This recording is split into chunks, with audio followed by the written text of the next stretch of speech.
नमस्कार. बघा, large language models म्हणजे LLMs हे प्रचंड हुशार आहेत, यात काही शंका नाही. पण त्यांच्या ब्रेन पॉवर वापरण्याच्या पद्धतीतनं एक मोठी अडचण आहे, एक बेसिक इनएफिशियन्सी आहे. तर आजच्या या विश्लेषणात आपण याच समस्येबद्दल बोलणार आहोत आणि पाहणार आहोत की संशोधक AIच्या मेंदूला कसं सुपरचार्ज करत आहेत. तर पहिला प्रश्न हा आहे की जगातले सर्वात हुशार AI मॉडेल्स खरंच आपली बौद्धिक शक्ती वाया घालवत आहेत का? जरा विचार करा. कल्पना करा एका अत्यंत हुशार प्रोफेसरची, ज्यांना 2+2 किती होतात हे माहीत आहे, पण तरीही प्रत्येक वेळी त्यांना ते अगदी पहिल्यापासून सिद्ध करावं लागतंय. ऐकायला विचित्र वाटतंय ना, पण सध्याचे AI मॉडेल्स बऱ्याचदा असंच काहीतरी करत असतात. म्हणजे होतं काय की अनेक साधी सोपी वाक्य, नावं आणि पॅटर्न्ससाठी LLMsकडे कुठलंही साधं लुकअप फंक्शन नसतं. त्यांना त्या प्रोफेसरसारखंच हे सगळं ज्ञान परत नव्याने तयार करण्यासाठी आपल्या शक्तिशाली कम्प्युटेशनल लेअरचा वापर करावा लागतो. आणि हे अर्थातच खूप स्लो आहे आणि यात रिसोर्सेसचा मोठा अपव्यय होतो. बरं, ही समस्या जरा जास्त चांगल्या प्रकारे समजून घेण्यासाठी आपण एक खरंखुरं उदाहरण पाहूया, जे थेट रिसर्चमधून आलेलं आहे. तुम्हाला आश्चर्य वाटेल की डायना प्रिन्सेस ऑफ वेल्स हे एक साधं नाव ओळखायला LLMला किती कष्ट घ्यावे लागतात. सुरुवातीला ते वेल्सला फक्त एक देश म्हणून ओळखतं. मग पुढच्या लेअरमध्ये प्रिन्सेस ऑफ वेल्सला एक पदवी समजतं. आणि शेवटी तब्बल 6व्या लेअरमध्ये जाऊन ते डायना या व्यक्तीला ओळखतं. विचार करा, एका साध्या नावासाठी एवढी कम्प्युटेशनल शक्ती वाया जातीये, जे काम खरं तर डोळ्याचा पातं लवायच्या आत व्हायला हवं. आणि इथेच बरोबर ह्याच पॉइंटवर संशोधकांना एक युरेका मोमेंट आला. त्यांनी या समस्येवर एक जबरदस्त उपाय शोधून काढला आहे, एनेग्राम. तर हे एनग्राम आहे तरी काय? हे एक नवीन कंडिशनल मेमरी मॉड्यूल आहे. अगदी सोप्या भाषेत सांगायचं झालं तर हे AIसाठी एका खास सुपरफास्ट मेमरी सिस्टमसारखं काम करतं. जे काही स्थिर ज्ञान आणि पॅटर्न्स आहेत ते शोधून काढण्याचं काम हे क्षणात करतं.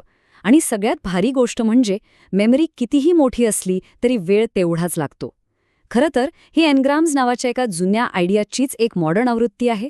ओके, तर AIला अजून स्मार्ट बनवण्यासाठी आपल्यासमोर आता 2 मार्ग आहेत. पहिला जुना मार्ग आहे मिक्सचर ऑफ एक्सपर्ट्स किंवा MOE. यात काय होतं की समस्या सोडवण्यासाठी अजून विचारवंत म्हणजे कम्प्युटेशनल युनिट्स जोडले जातात.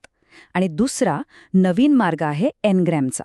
हा काय करतो? हा एक परफेक्ट मेमरी जोडून देतो, ज्यामुळे माहिती लगेच आठवते.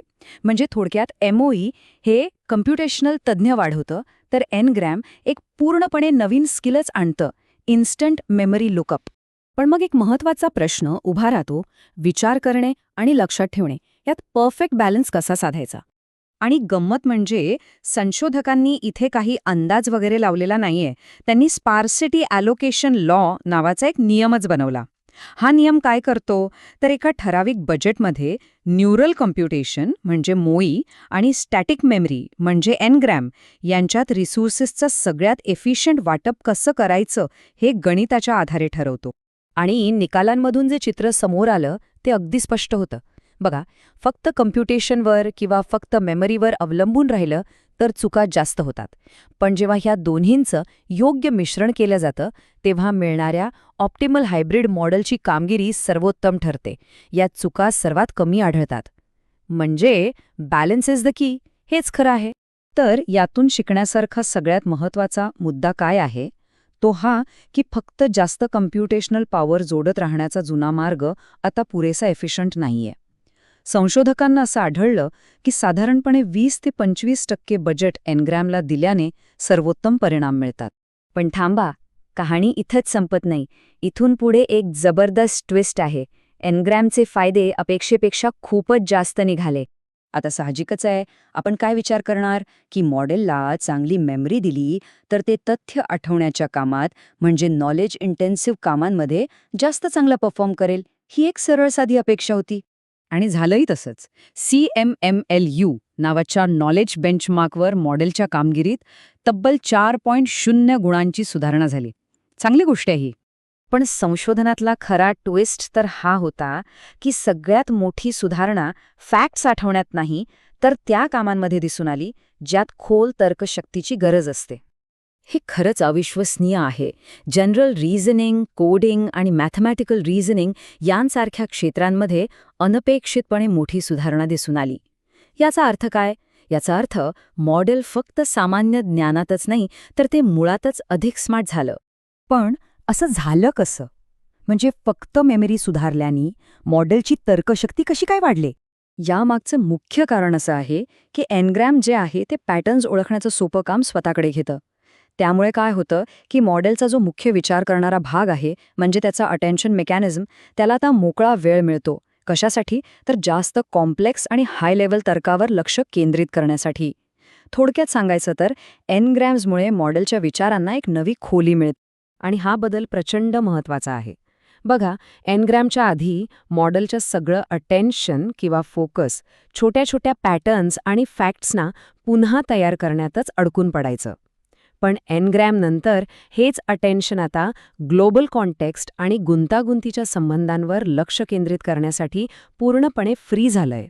आणि या मोकळ्या झालेल्या अटेन्शनचा एक जबरदस्त प्रॅक्टिकल फायदा दिसून आला नीडल इन अ हेस्टॅक टेस्टमध्ये. ह्या टेस्टमध्ये काय करतात तर मोठ्या डॉक्युमेंट्समधून एखादी विशिष्ट माहिती शोधण्याची क्षमता तपासतात. आणि इथे मॉडेलचा स्कोअर 84.2 वरून थेट 97.0 वर पोहोचला. ही खरंच एक प्रचंड मोठी झेप. ठीक आहे, तर आता जरा पुढे जाऊन पाहूया की या सगळ्या संशोधनाचे एआयच्या भविष्यावर काय परिणाम होऊ शकतात. तर मग एनग्रॅमला एक गेम चेंजर का म्हटलं पाहिजे? कारणं अनेक आहेत. पहिलं म्हणजे हे एआयसाठी एक नवीन मूलभूत बिल्डिंग ब्लॉक आहे. दुसरं, ते जीपीयू मेमरीच्या मोठ्या समस्येवर तोडगा काढायला मदत करतं. तिसरं म्हणजे त्याची कार्यपद्धती ठरलेली असल्यामुळे ते स्वस्त स्टोरेजमधनं मेमरी आधीच लोड करू शकतं. आणि सगळ्यात महत्त्वाचं, ते जवळपास काही एक्स्ट्रा लोड न घेता प्रचंड मोठी मेमरी ॲड करतं. यामुळे एआय अधिक स्केलेबल आणि इफिशियंट बनतं. अगदी संशोधकांच्याच शब्दात सांगायचं झालं तर ते कंडिशनल मेमरीला पुढच्या पिढीतील मॉडेल्ससाठी एक अपरिहार्य मॉडेलिंग प्रिन्सिपल म्हणून बघत आहेत. म्हणजे हे काही छोटं मोठं ट्विकिंग नाही, तर भविष्यातल्या एआय आर्किटेक्चरचा एक महत्त्वाचा आणि अविभाज्य भाग आहे. आणि जाता जाता एक विचार करायला लावणारा प्रश्न.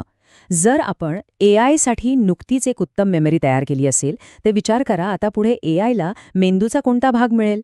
हा प्रश्न आपल्याला एआयच्या भविष्यातील प्रवासाबद्दल नक्कीच विचार करायला लावतो.